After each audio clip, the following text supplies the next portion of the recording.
Bismillahirrahmanirrahim. Assalamualaikum warahmatullahi wabarakatuh. Apa khabar semua? Ustaz harap semua dalam keadaan sihat walafiat, okey? Okey, baik. Ustaz minta maaf sebab hari ini kita terdapat laksanakan kelas dalam Google Meet. InsyaAllah Ustaz akan sediakan juga bahan untuk kita PDPR pada hari ini, insyaAllah. Baik, sebelum kita mulakan pembelajaran kita pada hari ini, kita mulakan dengan bacaan Al-Fatihah.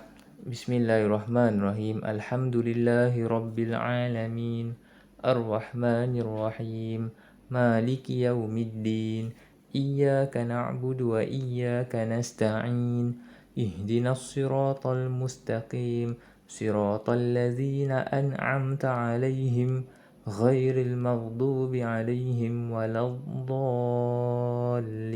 Amin. Amin amin ya rabbal alamin. Baik, insya-Allah pada hari ini kita akan masuk tajuk di bawah bidang sirah perjanjian Hudaibiyah. Okey, baik, semua dah bersedia? Baik, kita teruskan. Okey, kita tengok isi kandungannya. Kita akan belajar 3 tajuk kecil, iaitu yang pertama, latar belakang peristiwa perjanjian Hudaibiyah. Kita nak tahu bagaimana perjanjian Hudaibiyah boleh berlaku. Yang kedua, isi perjanjian Hudaibiyah dan kesannya. Kita nak tahu perjanjian Hudaibiyah apakah isinya dan apakah kesannya. Dan yang ketiga, iktibar dan hikmah daripada peristiwa perjanjian Hudaibiyah. Apa yang kita dapat daripada perjanjian Hudaibiyah ini sebenarnya. Okey, baik. Semua dah bersedia? Okey, sebelum kita masuk, kita lihat dahulu apakah gambar yang murid-murid nampak. Okey, gambar ini adalah satu perjanjian yang dimaterai. Okey. Jadi kita harus akur dengan perjanjian yang telah kita setujui. Okey. Jelas ya? Okey, baik.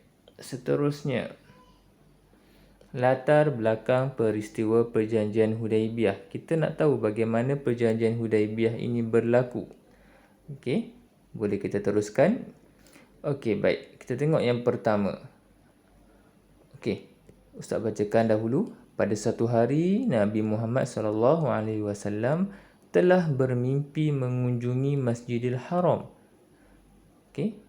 Kemudian baginda bercukur dan bergunting rambut bersama-sama dengan para sahabat. Okey. Apabila baginda telah bermimpi, baginda menceritakan mimpi tersebut kepada kaum muslimin.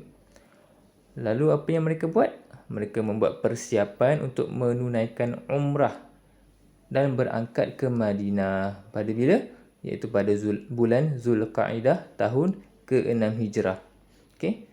Mereka ke sana dengan membawa haiwan ternakan untuk disembelih di Baitullah. Okey.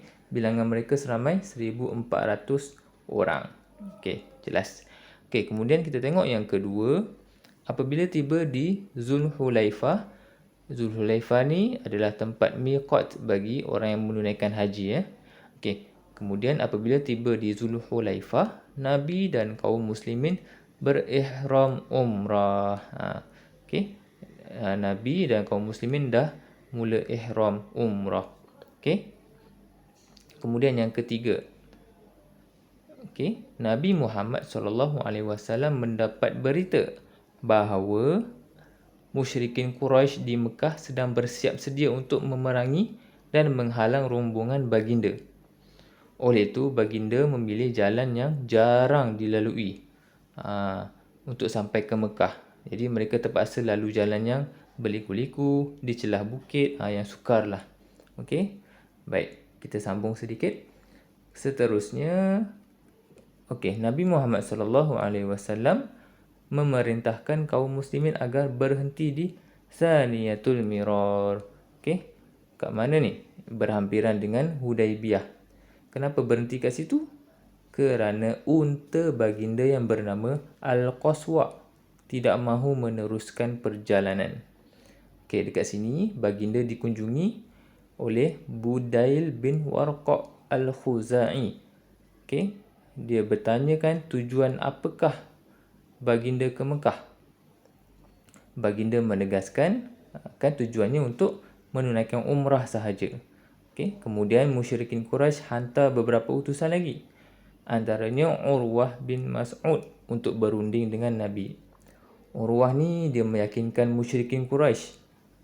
Okey, kan Urwah bin Mas'ud ni dia berunding dengan Nabi, kemudian Urwah kembali kepada kaum musyrikin Quraisy dan bagi tahu Nabi Muhammad ke Mekah untuk menunaikan umrah sahaja. Okey. Okey, kemudian nombor 5. Setelah itu, baginda mengutuskan Saidina Osman bin Affan untuk berbincang pula dengan musyrikin Quraisy. Tetapi Saidina Osman bin Affan telah ditahan. Lalu tersebarlah berita beliau dibunuh. Apabila mendengar berita tersebut, baginda mengajak kaum muslimin berbai'ah untuk bersama-sama mempertahankan hak dan kesucian Islam. Bai'ah ni ikrar taat. Taat serta yang dinamakan Bai'atur Ridwan. Okey. Dia ni berlaku di bawah sepohon pokok lah. Selepas itu, kaum muslimin mendapat berita bahawa Saidina Osman bukannya dibunuh, hanya ditahan selama 3 hari sahaja. Jadi berita itu adalah palsu. Okey. Pergi pada nombor 6, tengok nombor tengok nombor 6. Okey, apabila tersebar berita tentang Bai'atul Ridwan, musyrikin Quraisy ni ditakut. Dia nakkan perjanjian damai. Okey. Suhail bin Amru pula diutuskan untuk berunding dengan kaum muslimin. Maka termaterailah perjanjian Hudaibiyah secara tertulis. Okey, dengan beberapa syarat lah. Okey. Kemudian kita tengok nombor 7. Baginda memerintahkan kaum muslimin untuk bertahalul. Apa maksud bertahalul ni? Bertahalul ni maksudnya dia dah selesai dah perbuatan-perbuatan haji, kemudian bolehlah bertahalul. Tahalul ni perkara yang halal dilakukan seperti menyembelih haiwan ternakan dan bercukur. Okey. Sebenarnya para sahabat ni dia berduka cita lah sebab mereka nak masuk ke Mekah dihalang oleh kaum musyrikin Quraisy. Okey. Akhirnya isteri baginda yang bernama Ummu Salamah mencadangkan agar baginda melakukan tahalul terlebih dahulu. Yang tadi itulah tahalul. Okey, apabila kaum muslimin melihat baginda bertahalul, iaitu bercukur rambut dan menyembelih haiwan, maka mereka pun ikut juga bertahalul. Okey? Okey, baik, jelas Tak apa, kalau tak jelas boleh tanya ustaz nanti. Okey, kita pergi yang ke nombor 2, iaitu isi perjanjian Hudaibiyah. Kita tengok apakah yang terkandung dalam perjanjian Hudaibiyah dan apakah kesannya. Okey, kita tengok satu persatu. Okey, baik. Nombor 1. Gencatan senjata selama 10 tahun. Selama 10 tahun ni. Okey, so kesannya tiadalah pertumpahan darah. Okey, maka kalau tak ada pertumpahan darah, maka penyebaran dakwah dapat dilakukan secara terang-terang lah, tanpa halangan. Sebab dia dah dalam perjanjian tak boleh angkat senjata selama 10 tahun. Okey. Kemudian yang kedua, orang Islam tidak dibenarkan menunaikan umrah pada tahun itu sahaja. Tahun itu. Okey, jadi kesannya apa? Keazaman kaum muslimin semakin kukuh untuk kembali ke Mekah menunaikan umrah. Okey, kita tengok yang ketiga. Kedua-dua pihak bebas membuat perjanjian dengan pihak yang lain. Kesannya apa?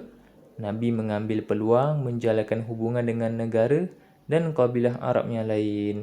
Okey.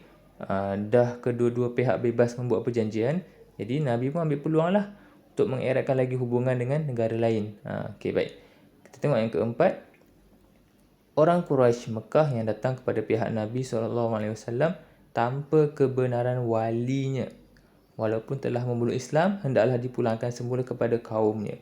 Okey, dia macam ni. Orang Quraisy Mekah, dia datang dekat Nabi tapi tak ada kebenaran ibu bapanya contohnya.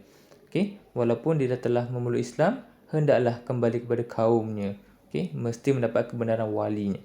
Okey, kemudian yang kelima, sesiapa daripada pihak Nabi Muhammad SAW yang datang kepada pihak Quraisy Mekah tidak akan dipulangkan.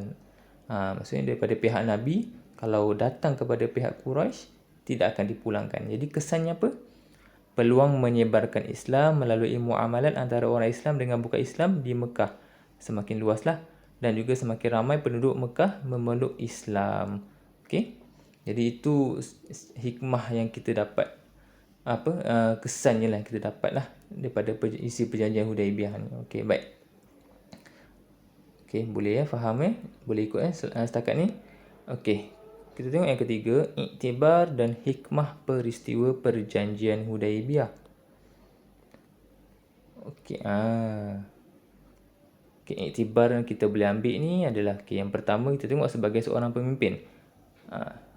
Contoh macam Nabi Muhammad lah, bijak merancang dan mengatur strategi.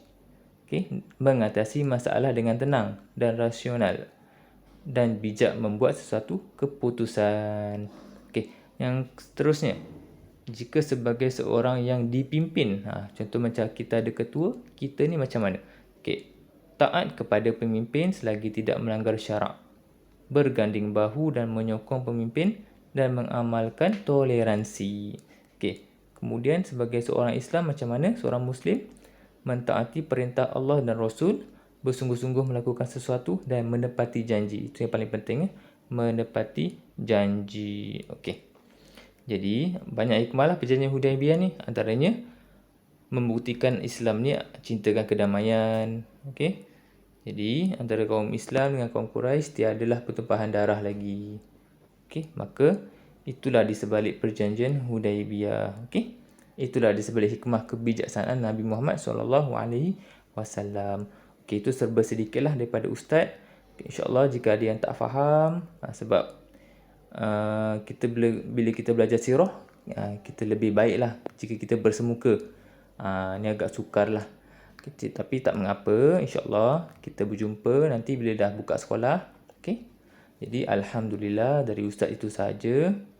Ustaz harap semua dalam keadaan yang baik-baik saja, dan jangan lupa untuk siapkan modul yang Ustaz berikan dalam grup WhatsApp. Okay? Sekarang daripada Ustaz itu saja. Assalamualaikum warahmatullahi wabarakatuh.